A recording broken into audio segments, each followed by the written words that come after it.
السلام علیکم ورحمۃ اللہ وبرکاتہ۔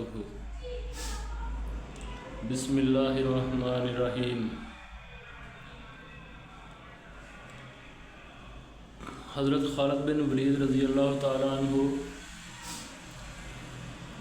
جب مسلمان نہیں ہوئے تھے تب بھی وہ بڑے طاقتور تھے اور بڑے ذہین تھے۔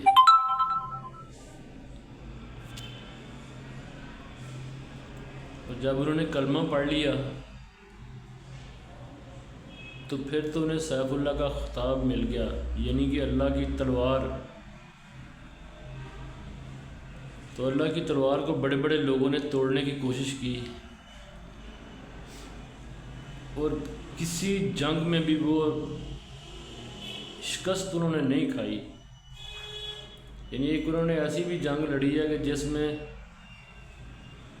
وہ صرف 3000 صحابی تھے، یعنی صحابی تو نہیں تھے سارے کے سارے،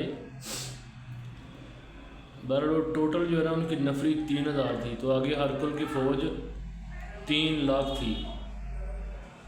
تو انہوں نے اپنی فوج سے کہا کہ جس بندے نے کبیرہ گناہ نہیں کیا وہ باہر نکل آؤ، اور وہ ساری کی ساری فوج پریشان تھی کہ آگے 3 لاکھ بندہ ہے اور یہ ہمیں صرف 3000 بندوں کو جو ہے نا آگے کر رہے ہیں۔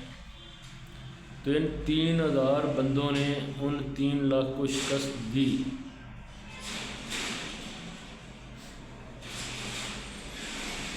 تو کیوں دی؟ شکست تو اللہ دینے والا تھا نا، لیکن ان کو خطاب اللہ کے رسول صلی اللہ علیہ وآلہ وسلم نے دیا تھا، سیف اللہ یعنی اللہ کی تلوار۔ تو پھر اللہ اپنی تلوار کو کیسے ٹوٹنے دیتا؟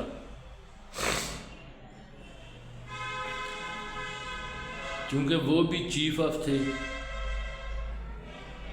چیف آف آرمی سٹاف ہی تھے نا، یعنی کہ آج کی زبان میں اگر کہا جائے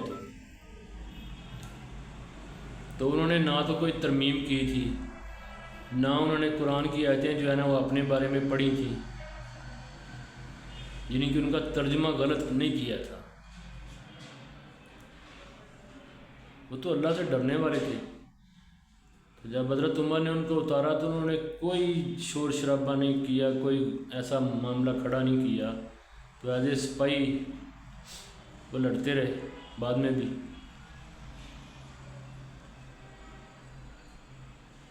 تو ہم کیا کر رہے ہیں آج؟ ہم یعنی کہ اپنے لیے جہنم کے جو بڑے سب سے نیچے والے گھڑے ہیں نا ان کو منتخب کر رہے ہیں، صرف چند دن کی یہ دنیاوی جو ہے نا عیش و عشرت کے لیے۔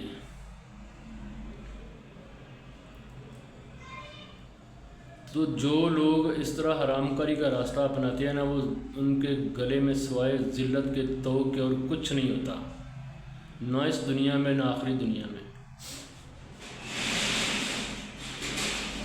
میں بھی ان لوگوں میں سے ہوں کہ جو فوج کے ہم خلاف نہیں ہیں۔ اگر فوج نہیں ہے کسی ملک کی بھی تو وہ تو ملک ہی نہیں ہے۔ اللہ نے قرآن میں کہا ہے کہ اپنے گھوڑے اپنی تلواریں ہر ٹائم جو ہے نا تیار رکھو۔ اس کا مطلب ہے فوج ہی ہوا نا، لڑنے والے، جنگیں لڑنے والے۔ لیکن اس طرح کے جو حرام خور جرنیل ہیں نا وہ نہیں چاہیے، خلاف تو ان کے ہیں نا۔ اور جس طرح یہ بھی آج کل کا یہ حافظ قرآن ہے، اگر یہ سیدھے راستے پہ چلے تو اس کے لیے جان بھی حاضر ہے۔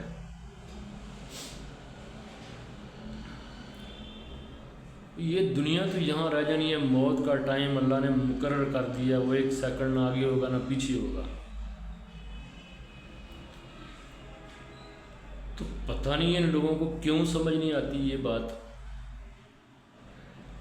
تو پھر اللہ نے حضرت خالد بن ولید کو وہ مقام دیا کہ کافروں کو جب پتہ چلتا تھا نا کہ یہ خالد بن ولید ہیں تو وہ تو خوف کے مارے ان کی جان نکل جاتی تھی۔ تو اللہ پھر اپنے بندوں کو نا بڑا مقام دیتا ہے۔ اور دیکھیں اتنا بھی کوئی پاپولر ہوگا کہ آج سے 1400 سال پہلے جو انہوں نے جنگیں لڑی ہیں آج بھی ان کا نام زندہ ہے اور قیامت تک انشاءاللہ ان کا نام زندہ رہے گا۔ پاپولرٹی تو یہ ہوتی ہے، تو جو اس طرح کے کتوں کو کون یاد کرتا ہے؟